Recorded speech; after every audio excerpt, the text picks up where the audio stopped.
नमस्कार, राधे राधे सभी को। आपका बहुत बहुत स्वागत है हमारे इस वीडियो में। जैसा कि आप सब जानते हैं कि हम श्रीमद् भगवत गीता का एक सीरीज़ जो है अपलोड कर रहे हैं लगातार इस यूट्यूब चैनल पर, और अभी तक हमारे 7 अध्याय कंप्लीट हो चुके हैं।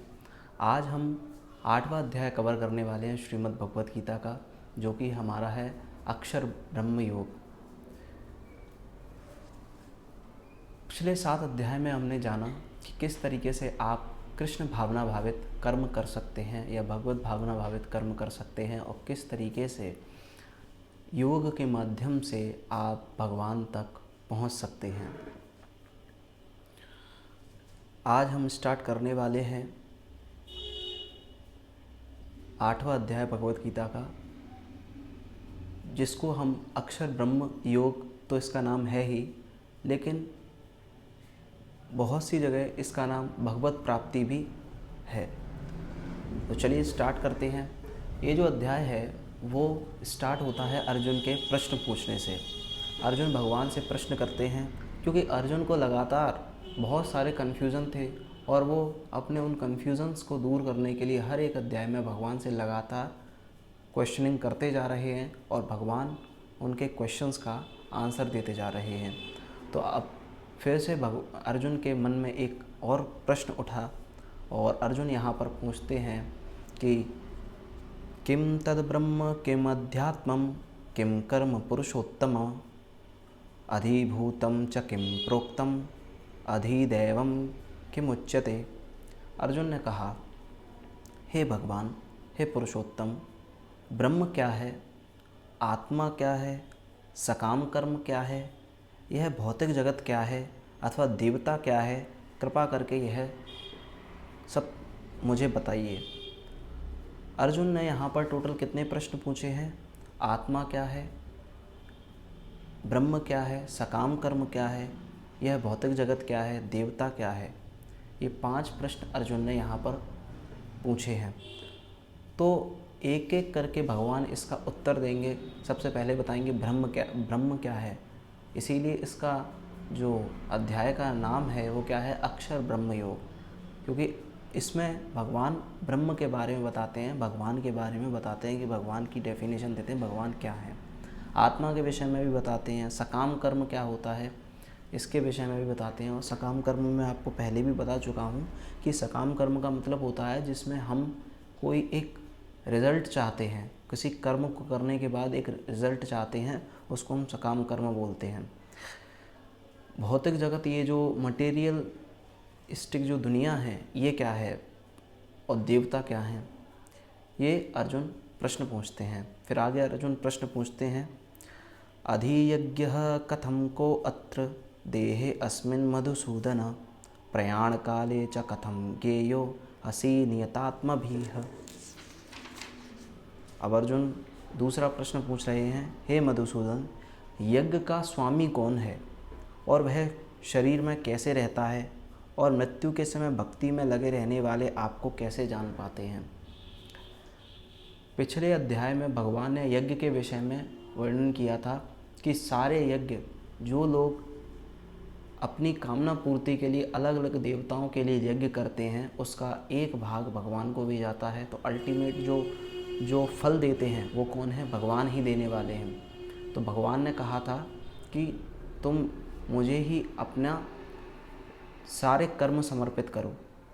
अब अर्जुन उसी को आगे बढ़ाते हुए यज्ञ के विषय में समझना चाहते हैं कि यज्ञ क्या होता है, मतलब यज्ञ का स्वामी कौन है, वह शरीर में कैसे रहता है जो यज्ञ का स्वामी हो, क्योंकि भगवान ने कहा था कि मैं प्रत्येक जीव के हृदय में विराजमान हूँ। और भगवान से अर्जुन ये प्रश्न करते हैं कि वह किस तरीके से विराजमान है। मृत्यु के समय भक्ति में लगे रहने पर आपको कैसे जान पाते हैं, भगवान को किस तरीके से जाना जा सकता है मृत्यु के समय यदि कोई भक्ति में लगा रहे तो भगवान अर्जुन के सारे प्रश्न सुनने के बाद अब यहाँ पर सारे प्रश्नों के उत्तर देते हुए कहते हैं, अक्षरम ब्रह्म परम स्वभाव अध्यात्ममुच्यते भूत भावोद भव करो विसर्गः कर्म संगितः। भगवान ने कहा, अविनाशी और दिव्य जीव ब्रह्म कहलाता है। ब्रह्म वह कहलाता है जो अविनाशी है और दिव्य है। अब दिव्य कौन होता है, ये हम आने वाले अध्याय में पढ़ेंगे कि भगवान ने भगवद गीता में बताया है कि कुछ असुरों और जो दैवी प्रकृति के जो लोग होते हैं उनके लक्षण क्या होते हैं, इसके बारे में भी भगवान ने वर्णन किया है। अविनाशी का मतलब होता है जिसका विनाश कभी नहीं होता।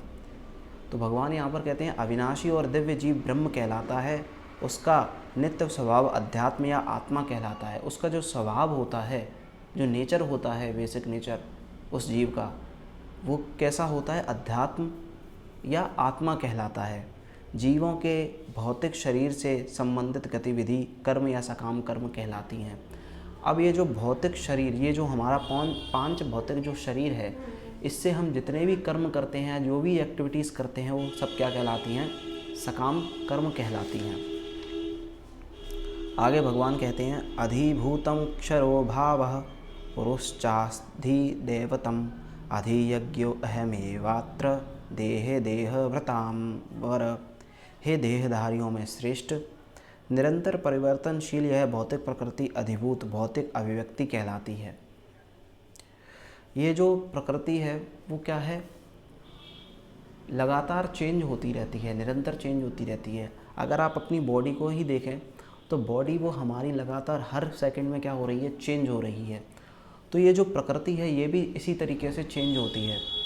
तो ये जो प्रकृति है ये क्या कहलाती है, ये जो चेंज होने वाली, लगातार चेंज होने वाली प्रकृति वो कहलाती है अधिभूत कहलाती है।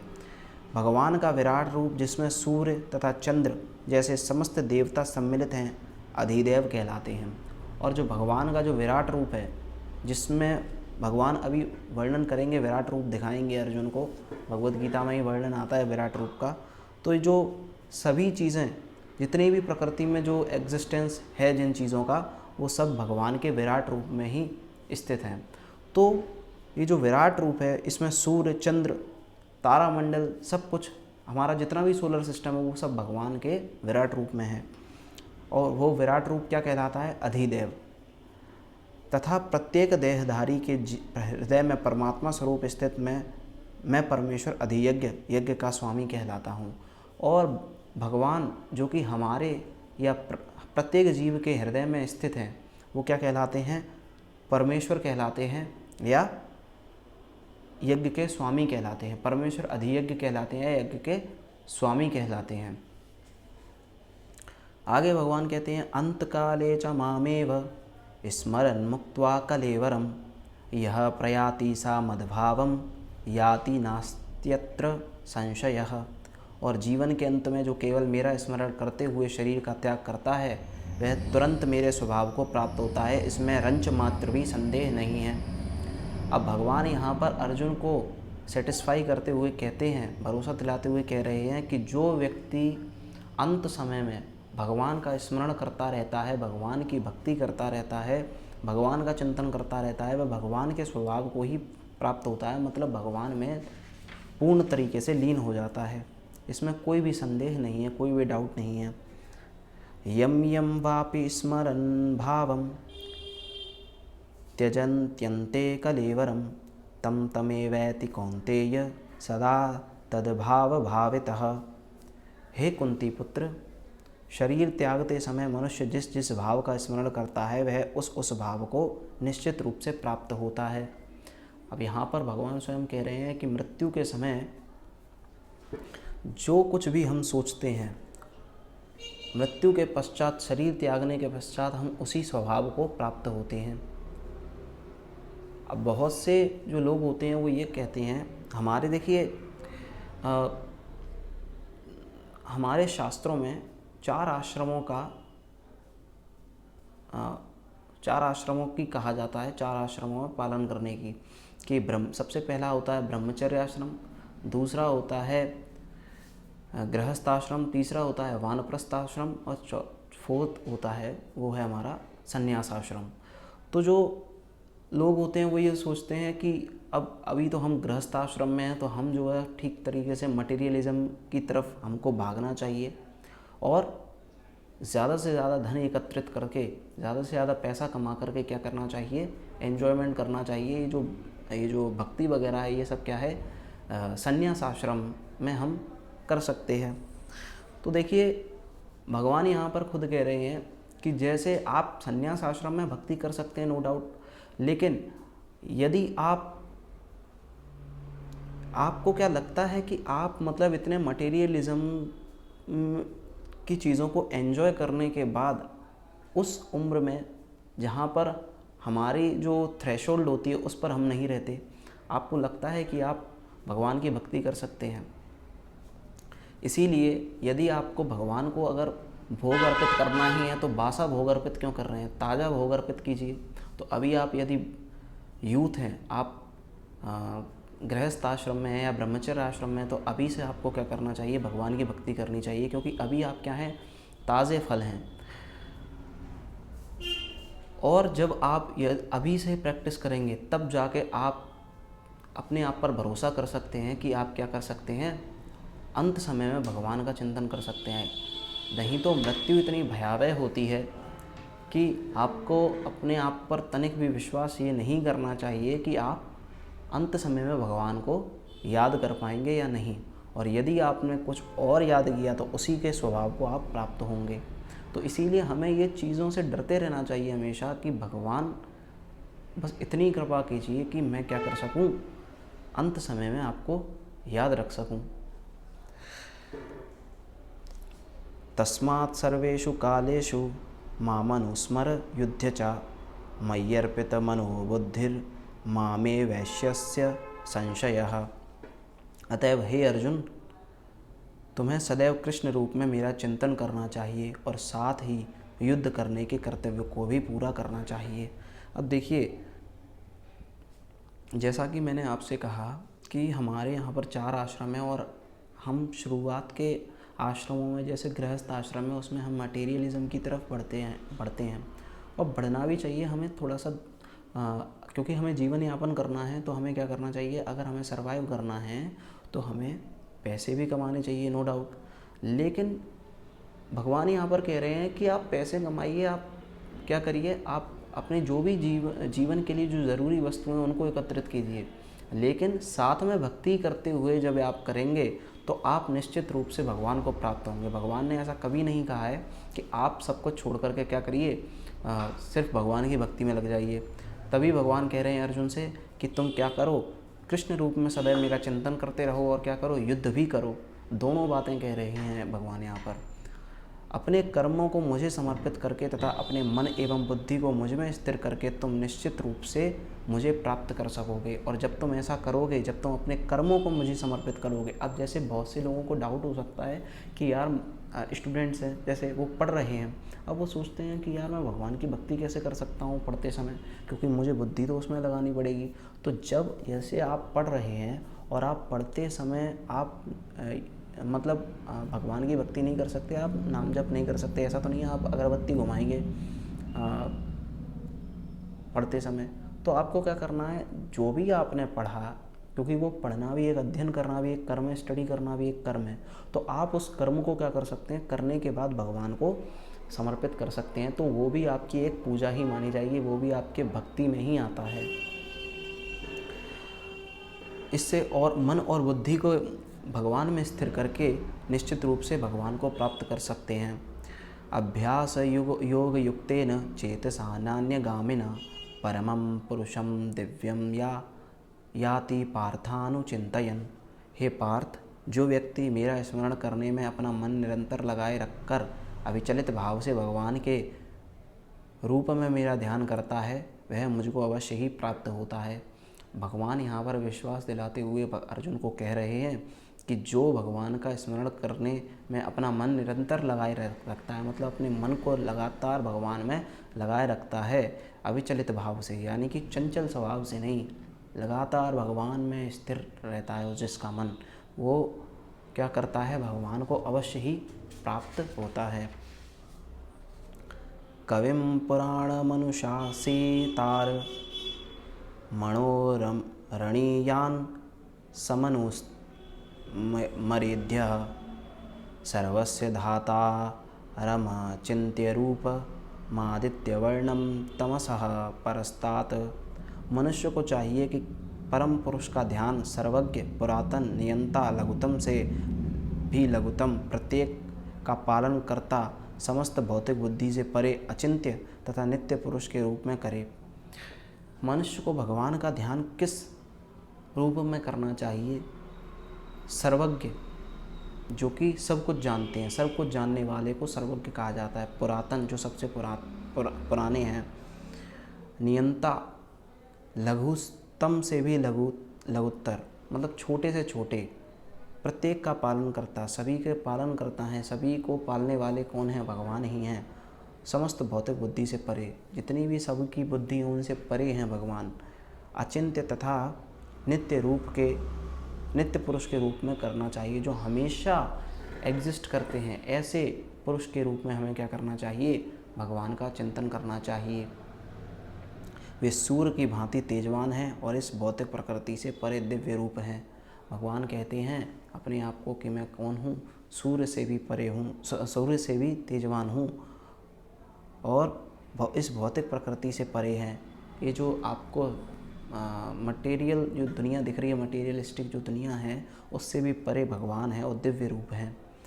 आगे भगवान कहते हैं प्रयाण काले मनसा चलेन भक्तया युक्तो योग बलेन चैव भ्रुवोर्मध्ये प्राण मावेश्य सम्यक्स तम परम पुरुष मुपैति दिव्यम। मृत्यु के समय जो व्यक्ति अपने प्राण को बाहों के मध्य स्थिर कर लेता है। अब भगवान यहाँ पर बताते हैं कि हमें मृत्यु के समय क्या क्या ऐसी चीज़ें करनी चाहिए जिससे कि हम भगवान को प्राप्त हो सकते हैं। तो भगवान क्या कहते हैं? सबसे पहले कि जो व्यक्ति मृत्यु के समय प्राणों को बाहों के मध्य में कर लेता है और योग शक्ति के द्वारा अविचलित मन से पूर्ण भक्ति के साथ परमेश्वर के स्मरण में अपने को लगाए रखता है और क्या करता है? अपनी भक्ति से अपने मन को किस में लगाए रखता है? भगवान में लगाए रखता है, भगवान के स्मरण में लगाए रखता है, वह निश्चित रूप से भगवान को प्राप्त होता है। तो आपको क्या करना है? मृत्यु जब आपकी आए तो आपको अपने प्राणों को बाहों के मध्य में कर लेना है और क्या करना है? आपको भगवान का स्मरण करना है। इससे क्या होगा कि आप निश्चित रूप से भगवान को प्राप्त होंगे। अब बहुत से लोग क्या करते हैं कि जो परिवार वाले हैं या रिश्तेदार हैं, वो क्या करते हैं ना, जो मृतक होता है उसके सामने रोने लग जाते हैं। बहुत से लोगों को रोना आता भी है, मैं ये नहीं कह रहा हूँ, क्योंकि उनसे उनकी भावनाएं जुड़ी रहती हैं। तो लेकिन हमको अपनी बुद्धि और विवेक के द्वारा थोड़ा सा कंट्रोल करना चाहिए अपने आप को। और इससे अच्छा ये, अगर आप रोने से अच्छा भगवान का कीर्तन करें उस मृतक के, या जो अपने प्राण त्यागने वाला है उसके सामने यदि भगवान का कीर्तन करें तो आप एक बहुत बड़ा पुण्य कर रहे हैं। आप क्या कर रहे हैं? उसको भगवान की प्राप्ति कराने में हेल्प कर रहे हैं। तो इसीलिए रोने के बजाय यदि आप ऐसा करेंगे तो उसके लिए भी श्रेयस्कर होगा और आपके लिए भी ये बहुत श्रेष्ठ है।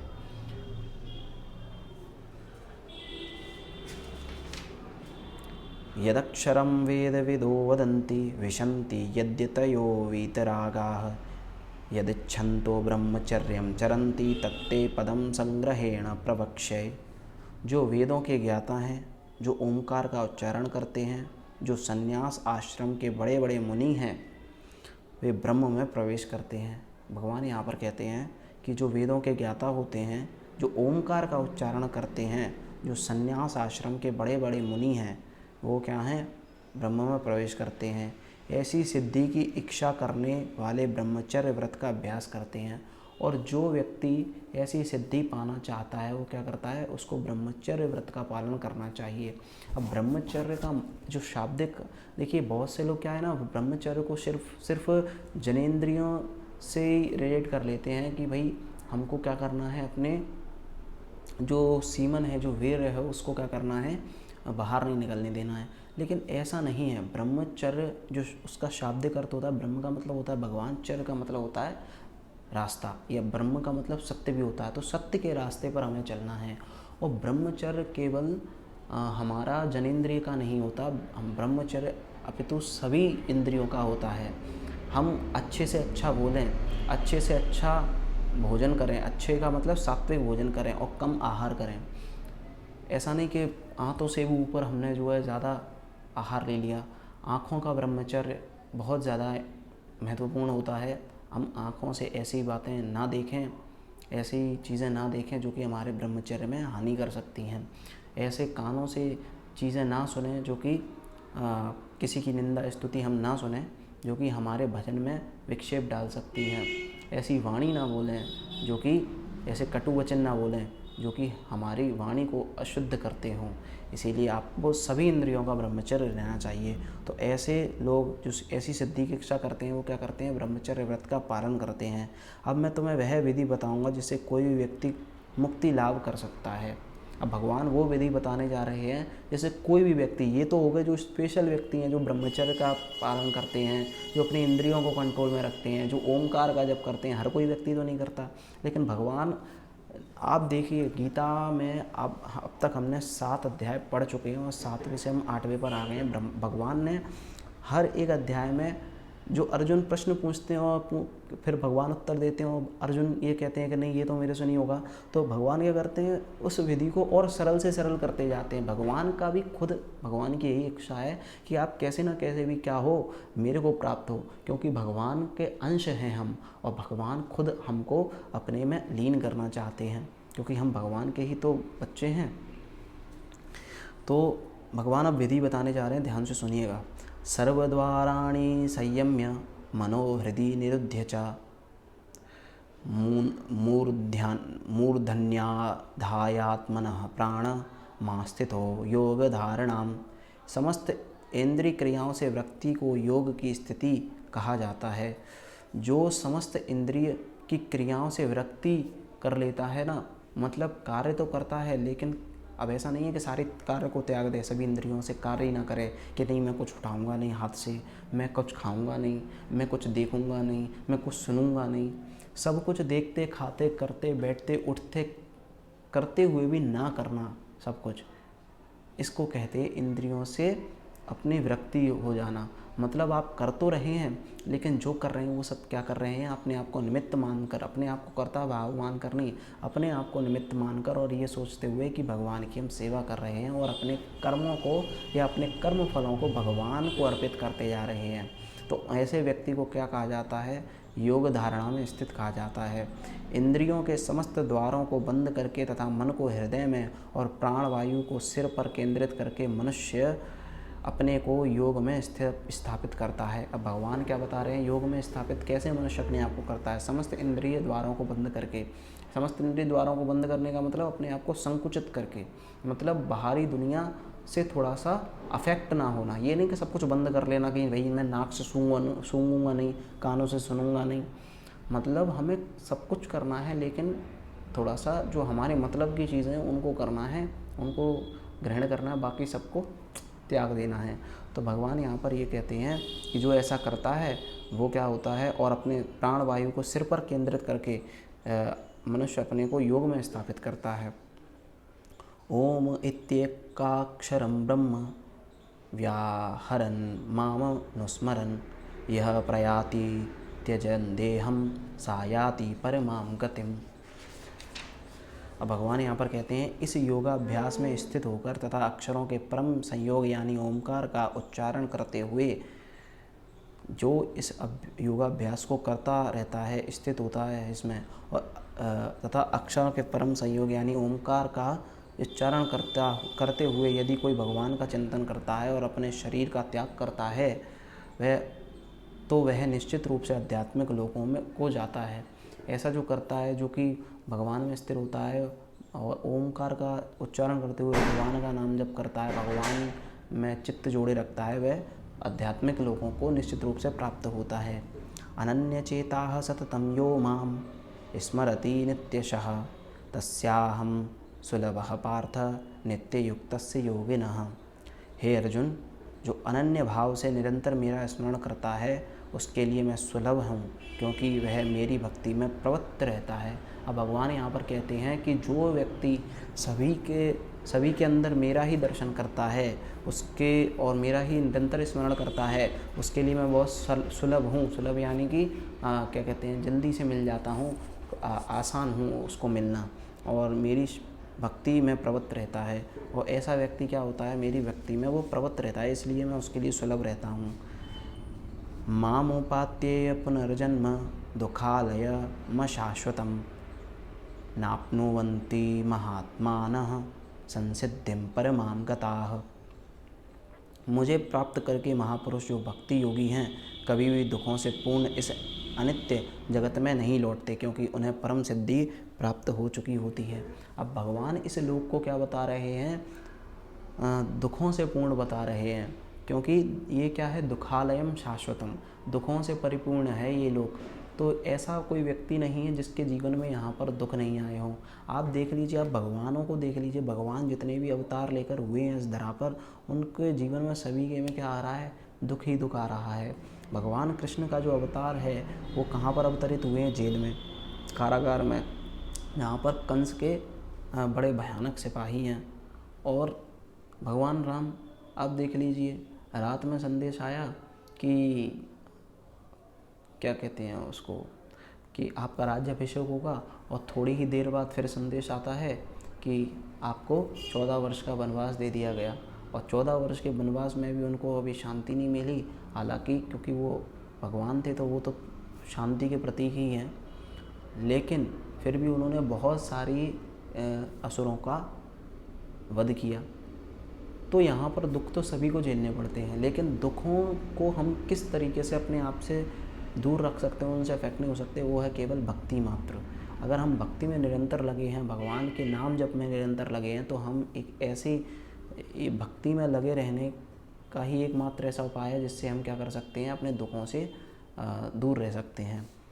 तो भगवान यहाँ पर कहते हैं कि मुझे प्राप्त करके जो भक्ति योगी है कभी भी दुखों से परिपूर्ण इस जगत में फिर से नहीं लौटता। जो भक्ति योगी होता है वो कभी भी इस लोक में नहीं लौटता, क्योंकि उन्हें परम सिद्धि प्राप्त हो चुकी होती है।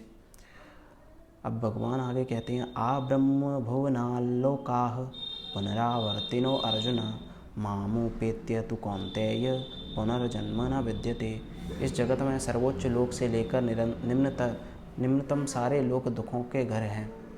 यहाँ पर भगवान कहते हैं कि इस जगत में, ये जो जगत है उसमें जितने भी लोक हैं वो क्या हैं, दुखों के घर हैं, जहाँ जन्म तथा मरण का चक्कर लगा रहता है। अब देखिए, भगवान यहाँ पर ये कहना चाहते हैं कि कोई ये सोचता है कि नहीं मैं पुण्य बहुत करता हूँ, मैं स्वर्ग में जाऊँगा, तो ऐसा नहीं है कि आपका स्वर्ग परमानेंट है। आपके जैसे ही पुण्य क्षीण हो जाएंगे, आपको फिर से वापस से इस धरती पर लौटकर आना पड़ेगा, फिर से आपको कर्म करने पड़ेंगे, भगवान की भक्ति करनी पड़ेगी, और आप भगवान को प्राप्त होंगे। इसीलिए ये रेस है, जल्दी से जल्दी चलिए और भगवान को प्राप्त होइए, क्योंकि कलयुग बड़ा घोर आता जा रहा है। आप देख लीजिए, आपको लगातार क्राइम्स की खबरें मिलती हैं। तो ऐसे मतलब माहौल में आप कैसे रुक सकते हैं। तो इसीलिए आपको क्या करना है, निरंतर भक्ति करते रहना, जल्दी से जल्दी भक्ति करते रहना है और भगवान को प्राप्त होना है। अब भगवान यहाँ पर अर्जुन को कहते हैं कि दुखों का सभी जो लोग हैं वो दुखों के घर तो हैं, लेकिन आश्वासन देते हुए ये भी कहते हैं कि किंतु हे कुंती पुत्र, जो मेरे धाम को प्राप्त कर लेता है वह कभी भी जन्म नहीं लेता। तो लेकिन एक ऐसा भी लोक है जो कि भगवान का लोक है, और उसमें जो व्यक्ति पहुंच जाता है वो कभी भी क्या नहीं होता, फिर से जन्म नहीं लेता।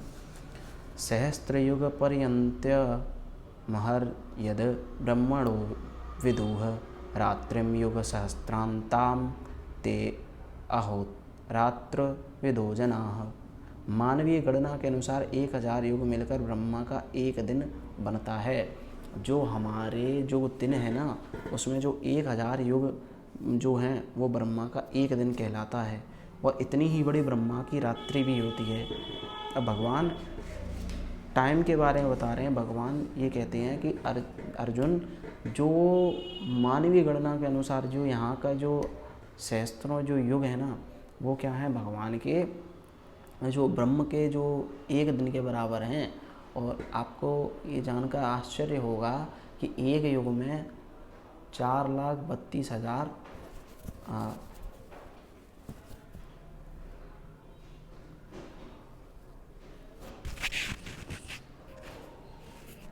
4,32,000 वर्ष का एक युग होता है, जैसे कलयुग है 4,32,000, फिर 8,64,000 का क्या होता है, द्वापर था। इस तरीके से ये 4,32,000 का मल्टीपल है ये हर युग।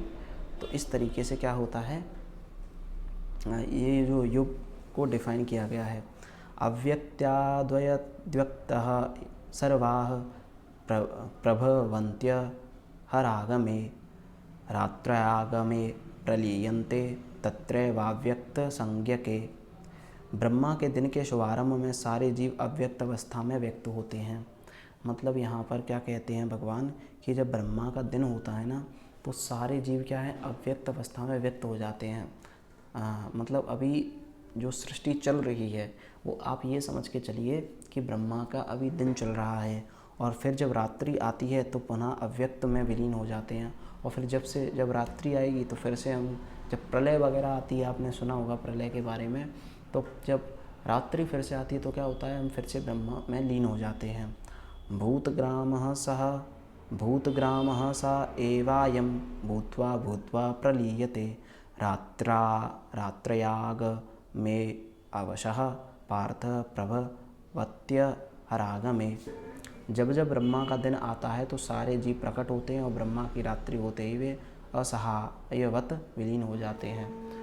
ब्रह्मा का जब जब दिन आता है तब क्या होते हैं, हम प्रकट होते हैं। अभी ब्रह्मा का दिन चल रहा है, इसीलिए हम क्या हैं, प्रकट अवस्था में हैं। मैं आपको देख सकता हूँ, मैं तो नहीं देख सकता, मतलब आप मुझे देख सकते हैं और मैं अपने आसपास की चीज़ों को देख सकता हूँ। तो अभी क्योंकि ब्रह्मा का दिन चल रहा है, इस वजह से हम क्या कर रहे हैं, अपने आप एक दूसरे के दर्शन कर पा रहे हैं।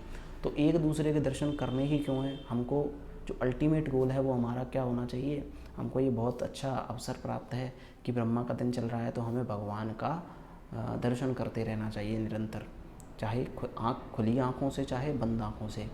ठीक है।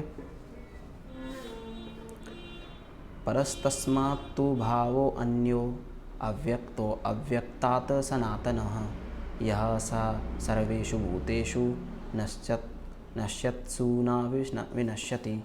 इसके अतिरिक्त एक अन्य अव्यक्त प्रकृति जो शाश्वत है और इस व्यक्त तथा अव्यक्त पदार्थ से परे है, यह परा श्रेष्ठ और कभी नाश ना होने वाली है। इसके अतिरिक्त एक शक्ति और है जो कि अव्यक्त प्रकृति है, जिसको हम परा कहते हैं, पराशक्ति, जो कि कभी भी जिसका नाश नहीं होता, अविनाशी है। जब इस संसार का सब कुछ लय हो जाता है तब भी उसका नाश नहीं होता। अब जब सब कुछ संसार का लय हो जाता है, लय मतलब विनाश हो जाता है, तब भी उसका नाश नहीं होता। अब कौन सी ऐसी शक्ति है, वो आप गैस कर सकते हैं, आपके माइंड में आ रहा होगा। अव्यक्तो अक्षर इत्युक्त इस्तमाहुः परमां गतिं यम प्राप्य निवर्तन्ते तद्धाम परमं मम। जिसे वेदांती अप्रकट तथा अविनाशी बताते हैं। जो वेदांत को जानते हैं वो क्या बताते हैं, इस शक्ति को, इस प्रकृति को अविनाशी और अप्रकट, जो परम गंतव्य है, जो मतलब जिसका जो गंतव्य है, मतलब जो गोल है वो कैसा है, उस सभी को वहीं पहुंचना है, जिसे प्राप्त कर लेने पर कोई वापस नहीं आता। जब उस गंतव्य तक सब पहुंच जाते हैं, जब उस गोल तक सब पहुंच जाते हैं, तो फिर से वापस इस दुनिया में नहीं आना पड़ता, मतलब इस पृथ्वी पर नहीं आना पड़ता। वही मेरा परम धाम है, और वही क्या है, भगवान का परम धाम है। पुरुषः स परः पार्थ भक्त्या लक्ष्य लभ्यस्त्वनन्यया यस्यान्तः स्थानि भूतानि येन सर्वमिदं ततम्।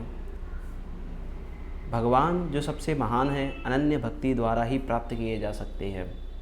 यद्यपि वे अपने धाम में विराजमान रहते हैं तो भी वे सर्वव्यापी और उनमें सब कुछ स्थित है। भगवान यहाँ पर अपने आप को प्राप्त करने का तरीका बता रहे हैं कि भगवान को कोई भी व्यक्ति किस तरीके से प्राप्त कर सकता है। भगवान कहते हैं कि मैं सिर्फ भक्ति द्वारा ही प्राप्त किया जा सकता हूँ, और भगवान अपने आप को बता रहे हैं कि वो सर्वव्यापी हैं। हालांकि वो अपने धाम में ज़रूर रहते हैं, लेकिन क्योंकि वो भगवान है, इस वजह से वो सभी जगह क्या है, देख सकते हैं, अपने सभी जगह व्याप्त हो सकते हैं।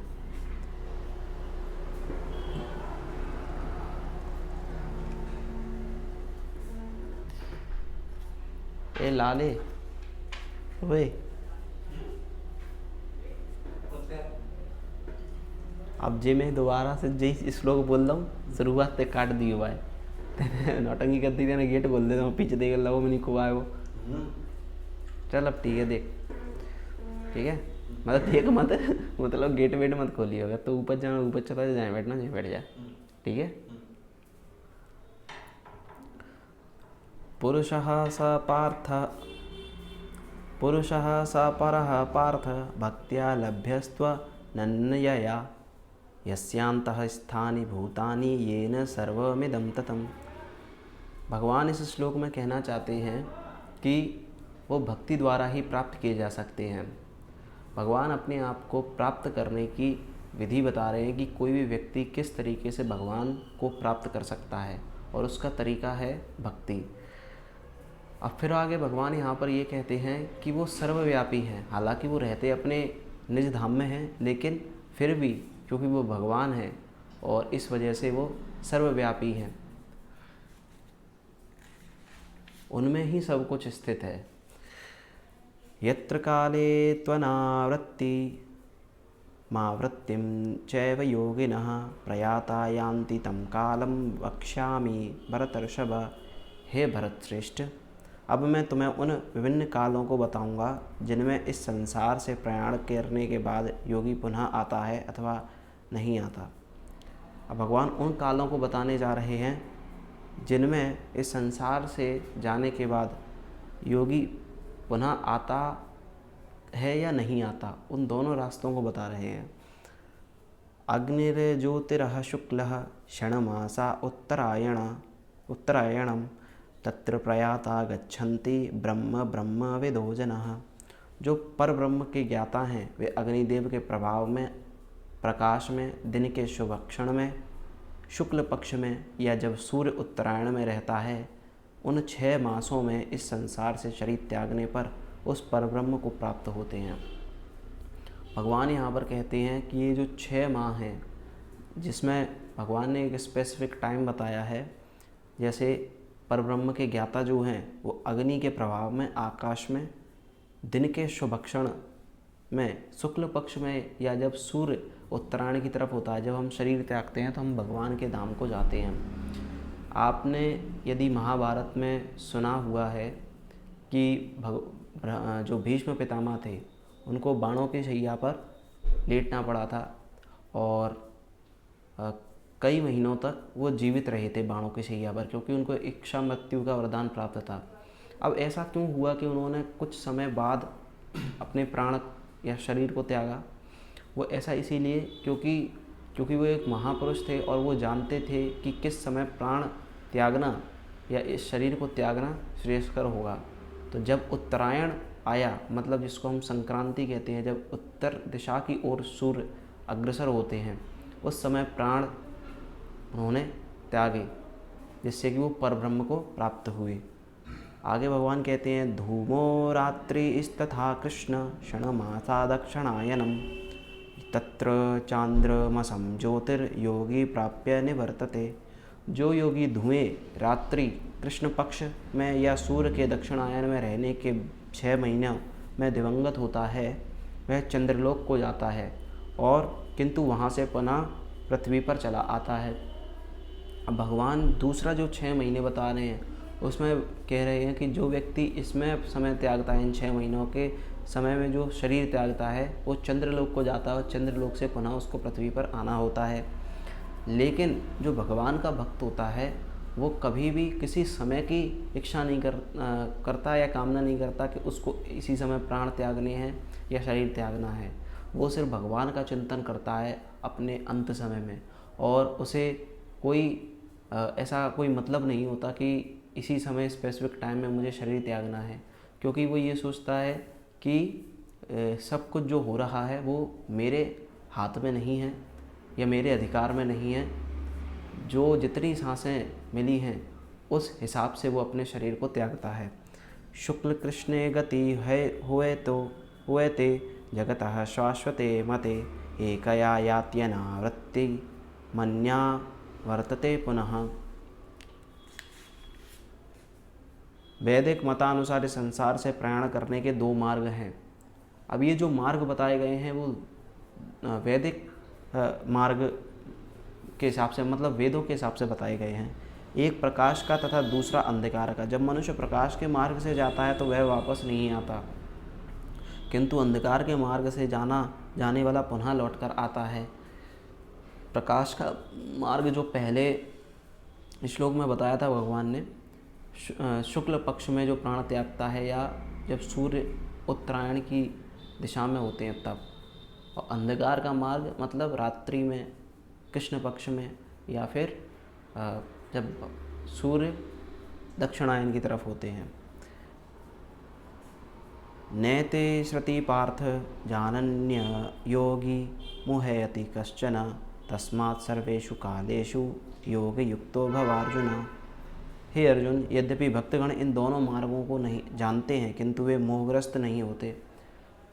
तो जो भक्त होते हैं वो इन दोनों मार्गों को जानते तो हैं लेकिन मोहग्रस्त नहीं होते। उनको ऐसा कोई वो नहीं है कि मतलब स्पेसिफिक टाइम में ही उनको शरीर त्यागना है। अतः तुम भक्ति में सदैव स्थिर रहो। और भगवान कह रहे हैं तुम ये समय की चिंता मत करो, क्योंकि सारे ही समय भगवान के द्वारा बनाए हुए हैं।